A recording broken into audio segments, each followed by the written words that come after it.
गंभीर इशू है और इसके अंदर कई ट्रस्टीज को हटाया भी गया है संस्थान द्वारा और वहीं दूसरी ओर पर कई लोगों के ऊपर अभी भी आरोप तय नहीं है। मेरी तो यही मांग है क्योंकि आस्था से संबंधित विषय है, इस विषय के अंदर ज़्यादा गंभीरता के साथ केंद्र सरकार भी, केंद्र एजेंसियां भी अपने आप को इन्वॉल्व करें और केवल यहाँ तक नहीं, मैंने तो हरियाणा प्रदेश के मुख्यमंत्री से मांग भी करेंगे। वो चेयरमैन हैं दो बड़े ऐसे ही trust of shrine board, Mansa Devi और शीतला माता देवी, उन दोनों की भी ऑडिट किसी सेंट्रल एजेंसी से मुख्यमंत्री करवाए, क्योंकि इस तरह की घटना पिछले 2 दिनों में कोई एक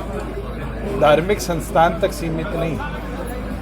कई धार्मिक संस्थानों के ऊपर प्रश्न चिन्ह लगे और क्योंकि हरियाणा प्रदेश के अंदर दोनों धार्मिक संस्थान मुख्यमंत्री की अध्यक्षता में चल रहे हैं,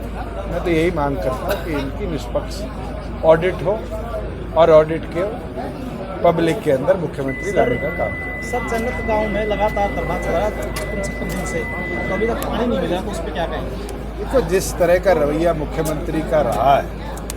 और भारतीय जनता पार्टी के लोगों का आसी में रहा है, ये आप सबके सामने जग जाहिर। और जिस तरीके से पहले वहाँ टी पहुँचाई गई, फिर रातों रात एसपी और डीसी ने जाकर कानून का सहारा लेकर वो टी को हटाया,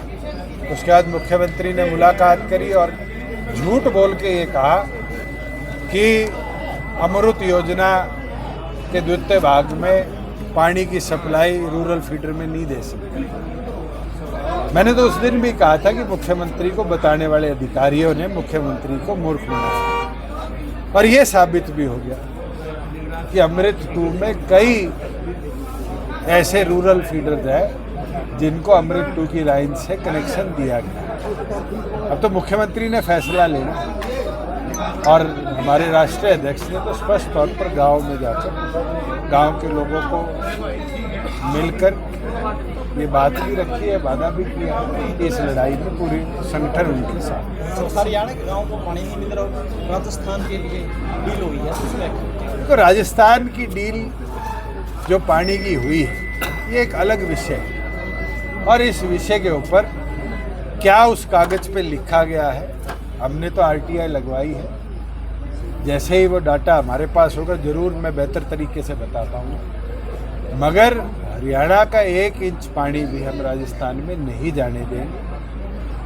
अगर हमें उसके लिए जो लड़ाई लड़नी पड़ी संगठनिक तौर पर हरियाणा का एक हरियाणा वासी वो लड़ाई लड़ेंगे। सर, 17 जुलाई को पीएम